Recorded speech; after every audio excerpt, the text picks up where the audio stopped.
Dodge this. What's up, guys? It's Benny. There are so many disturbing and lingering questions about what truly happened in that field in Butler, Pennsylvania. How did that assassin get a successful headshot on President Trump? That's what it was. It was intended to be a live TV on-air execution. Don't ask why so many networks was taking that speech live. We'll never know. But the point is that President Trump got a bullet through the head. His ear is part of his head. How did it happen? How did members of the MAGA movement die? Well, who the hell is Thomas Crooks? Nobody seems particularly interested in answering that question sufficiently. The best that we can do is piece together little pieces of evidence that we have that's publicly available. And more footage from that day dropped just today on Fox News. This is the article from yesterday. Before we show you that, here's an article from the New York Times last week that brought forward a couple of interesting new pieces of evidence, the quiet unraveling of a man who almost killed Trump. They talk about Thomas Crooks and how Thomas Crooks was a genius, how he scored a near perfect on his SATs, how Thomas Crooks seemed to be apolitical, yet he did donate to Joe Biden on the day of his election. Thomas Crooks then began an isolated spiral downward, where he started to investigate the abilities for him to make a bomb and to then eventually kill a president. He became obsessed with firearms, and he became obsessed with the building of a bomb. You can see here in an email, haunting new emails show a very different side of Thomas Crooks. Haunting new emails show the gunman tried to build a very large bomb in order to detonate, presumably at a Trump rally. They have the emails where he's asking for extremely flammable hyperfuel to be delivered to his home, and according to this New York Times piece, when the federal investigators finally got into his home, they found the makings of a bomb in a canister with a fuse. That's why they locked down the home right here. However, there still remains very little about the evidence inside of a cellular device, his internet searches. All that evidence lies with the federal government, and the federal government doesn't seem at all interested in releasing who is he communicating with, who is he talking with. They talk about a declining mental health here. Okay, fine. But what brings you to the point where you are effectively bringing on a civil war in this country, ending Western civilization, is what it really would have done. We're not sure. Again, these are very impressive SAT scores. He was clearly a smart person, Matthew Thomas Crooks. To say that he was a dumb Antifa member, I think, is untrue. He was clearly a smart operator. And listen, he got closer to a presidential assassination in our lifetimes than any other single individual, and did so on a massive scale. So it's worth studying. It's worth asking the question we constantly do. Trump assassination attempt, new footage from Butler rally. Here, ladies and gentlemen, you can see the cameras rolling as the Art of the Surge, something that has created a series that has been created by Justin Wells. He's a Tucker Carlson's old producer at Fox News. He's gotten impeccable access to President Trump in order to catalog everything that the president did on the campaign trail in 2024. And he was there at Butler. And they've just released brand new, never before seen footage showing up close crowd reactions and Secret Service response. Ladies and gentlemen, let's watch. And finally available today, the final episode of Fox Nation's gripping series, The Art of the Surge, with never-before-seen footage from the assassination attempt in Butler, Pennsylvania, almost a year ago. They said 130 yards is like sinking a 1-foot putt. It's considered really close. So you can see here in some of the footage where the cameras were, you can see the Secret Service agents rushing to the podium. And Secret Service into the crowd has been screaming. You can see people being pushed down by Secret Service. This would be in the press pool. Selena Zito, that's her hair right there. She's a reporter. She was tackled by the Secret Service. Everyone got covered by the Secret Service. This does not look good. You can see there the famous girl bosses, Lady Ghostbusters, there on the stage with their weapons. Concern there. He just tried to kill President Trump. Agents now surrounding He him. is pumping his fist, but clearly There's an angle of the President Trump fist pump. And there's famously the lady Ghostbuster behind President Trump, the agent that decided to duck and cover herself instead of the president. You know, just like you're trained to do. Secret Service wants to get him out of this situation. Donald Trump, obviously, President Trump with his fist in the air, an angle not often seen and never seen, actually, before here.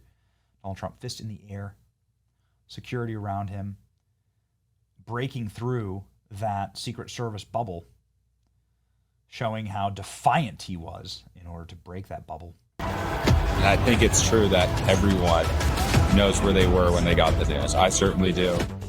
And there is more. Watch unseen footage from the campaign trail, confirmation hearings, and the Ladies and gentlemen, a lot more to that here. We've been in communication with Justin Wells. He's actually going to be joining the program very soon. But you can see that they have really done their homework here. Justin Wells was with President Trump, had exclusive access behind the scenes for the entire campaign.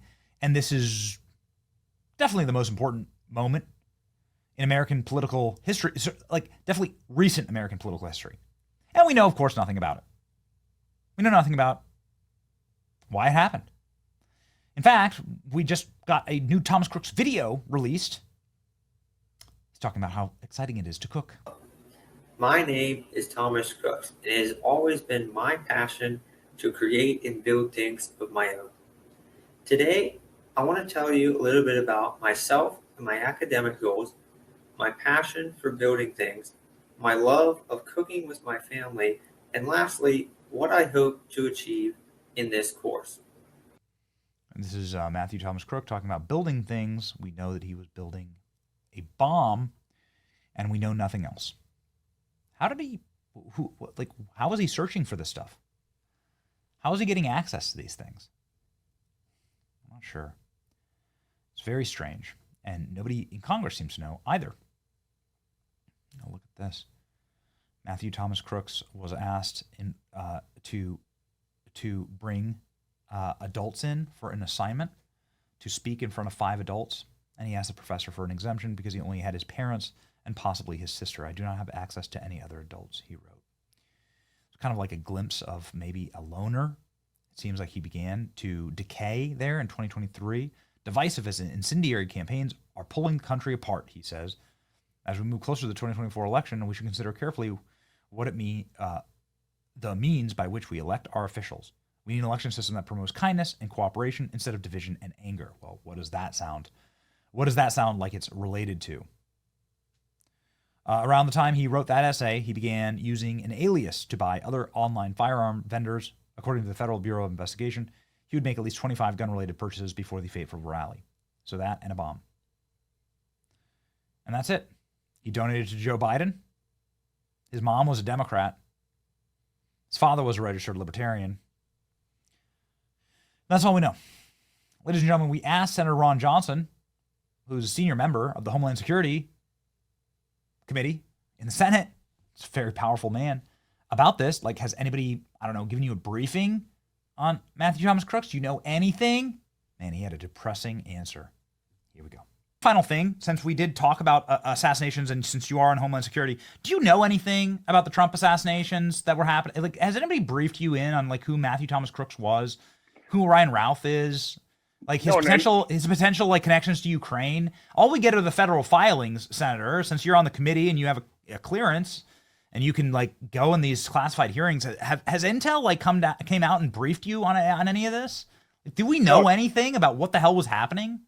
No, listen, I've been in classified briefings. I don't think I've ever learned anything that wasn't available in the news already. So no, we again, the deep state, no matter who's in charge, just doesn't give up their secrets. So I don't know anything about the assassins at all. I don't know anything more than what you know in the news. Again, which is why you need whistleblowers with knowledge inside government come to, for example, journalists, because they actually feel more protected going to a journalist than they do coming to Congress. So again, I try and work with journalists like Julie Kelly, and we try and work with each other in terms of what we know, what she knows, try and piece things together. But it's like putting together a very, very complex, very small piece puzzle. You get little pieces at a time, trying to see the big picture. Man, we're massive fans of the work that you do, and obviously you're at least doing it. But we're looking here at this resume. I mean, you've been on Homeland Security. You're the ranking member. You've been there for a decade, for more than a decade, 2015. And you haven't been briefed in on like any of the Trump assassinations that nearly changed Western civilization and started a civil war in this country? It seems insane, Senator. That's just crazy. Again, we got briefed by Acting Director Rowe, but didn't really tell us much. So yeah, they'll brief us, but one of the reasons they give us secure briefings is to try and keep us quiet, because you can't talk about what you just got briefed on in a secure setting, right? So it's really one of the techniques of the deep state to keep information internal. So they don't really tell you anything new, but it gets you, oh geez, should I reveal that piece of information? Again, it's government is power, and as Lord Acton aptly noted, power corrupts. We've got a horribly corrupt federal government. It's throughout, okay? And regardless who the president is, obviously when there's a Democrat, the leftists support his agenda. They try and sabotage the agenda of President Trump. They did in his first term. They're trying to do the exact same thing now.